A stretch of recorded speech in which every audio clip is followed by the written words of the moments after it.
All right, welcome to Rapid Explainer. Today, we're diving into literally one of the most fascinating organizational case studies of our entire generation. We are going to break down, purely from an objective business and marketing perspective, how a tiny, severely underfunded startup completely dethroned an entrenched political monopoly. It's an absolute masterclass in strategy. But before we unravel exactly how they pulled this off, hit that like button, share this with your fellow strategy nerds, and subscribe to Rapid Explainer so you never miss out on these deep dives. Okay, let's set the stage. Back in 1984, the ruling Congress Party wasn't just big, they were the ultimate monopoly. We're talking a staggering 404 seats in Parliament. They had the legacy, the massive funding, all the right connections. And the BJP, well, they had exactly 2 seats. Just 2.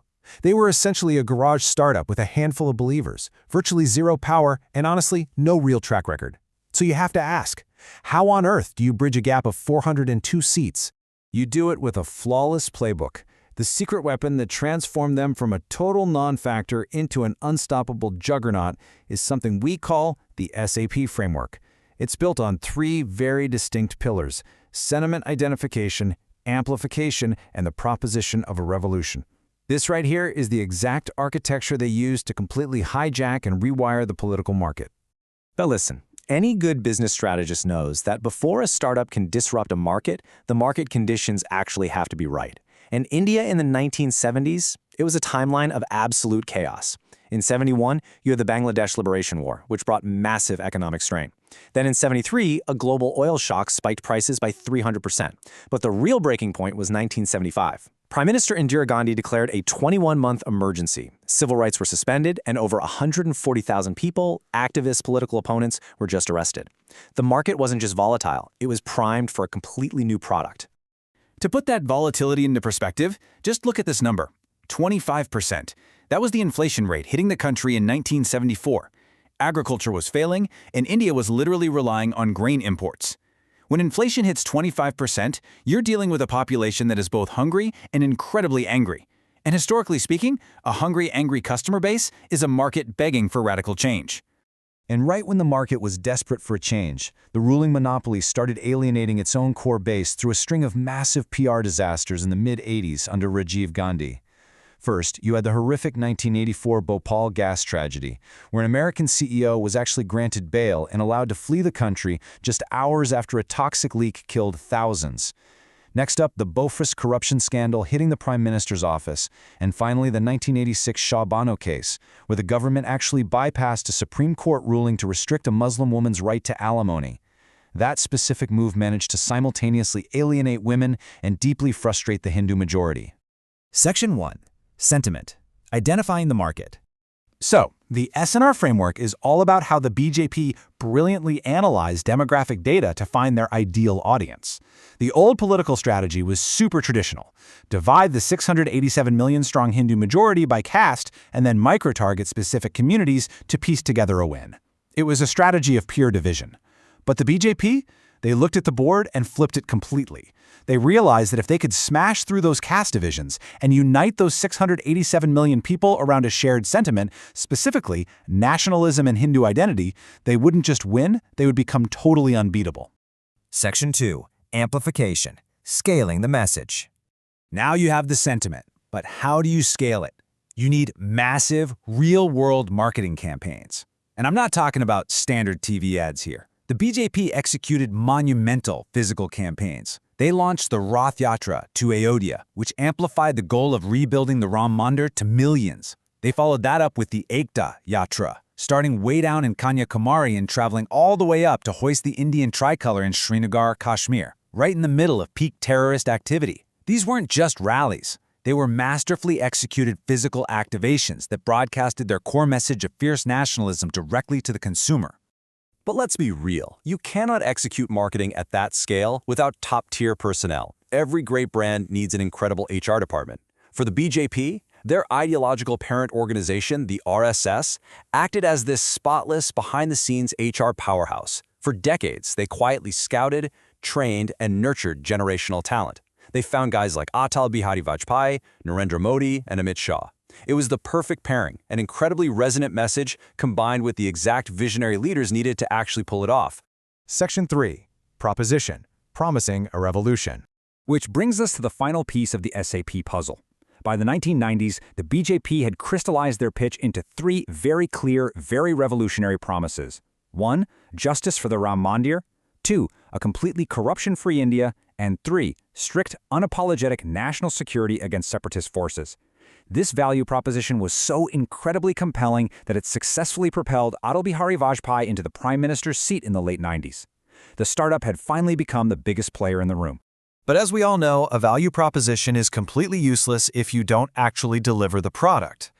Well, Vajpayee delivered almost immediately on that national security promise.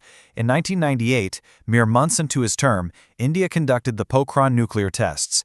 He stared down massive global pressure and potential sanctions, and just like that, transformed India into a recognized nuclear power. It sent a massive signal to the market. This brand actually does what it says it's going to do. And then they faced the ultimate test of brand trust. In 1999, the Kargil War broke out. Now think about modern conflicts today that drag on for years and years. Under Vajpayee's leadership, ensuring a steady supply chain, maintaining transparent communication, and diplomatically isolating the enemy, India wrapped up the entire conflict in under 90 days. 90 days! That swift, decisive victory permanently cemented supreme brand trust with the Indian public. Okay, so here comes a massive curveball. You've got a government that just won a war. They're hitting 6 to 8% GDP growth. They're building infrastructure everywhere. They look totally invincible. So how in the world did they lose everything and get voted out in 2004? Well, they fell right into a classic business trap. They completely lost touch with their core base. The BJP launched this massive, shiny advertising campaign, literally called India Shining. It bragged about nuclear tests and huge highway projects and tech booms. But it was a total marketing failure. Why? Because you cannot sell high-tech advancements to a rural villager who doesn't even have a basic electricity connection. It was utterly tone-deaf. The Congress Party saw that massive disconnect, pivoted their own marketing right back to the common person, and easily scooped the market back up for the next 10 years. Section 4. The Modern Masterclass. Rebuilding the Brand. So what do you do when you lose your market share? You go back to the playbook.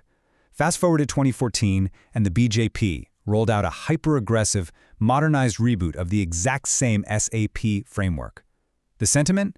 Well, the public had a massive lack of trust in Congress due to a series of huge corruption scams, plus the lingering trauma from the 26/11 terror attacks.